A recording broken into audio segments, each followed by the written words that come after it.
বাংলাদেশের রাজনীতিতে এক বিস্ময়ের নাম জিয়াউর রহমান। মুক্তিযুদ্ধের পর বাংলাদেশ সেনাবাহিনীর উপপ্রধান হিসেবে সেনাবাহিনী পুনর্গঠনে ভূমিকা রাখেন। বাংলাদেশে খাদ্য সংকট সমাধানে কৃষি ও মৎস্য উৎপাদন বৃদ্ধির জন্য জিয়া খালকাটা কর্মসূচি চালু করেন। কাজের বিনিময়ে খাদ্য এই মডেলে মাত্র ১.৫ বছরেই প্রায় ১২০০টি খাল কাটা হয়।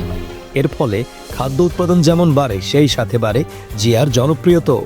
কারণ খাল কাটার জন্য তিনি সারা বাংলাদেশের সাধারণ মানুষের কাছে গেছেন, সবার সাথে কাঁধে কাঁধ মিলিয়ে খাল কেটেছেন।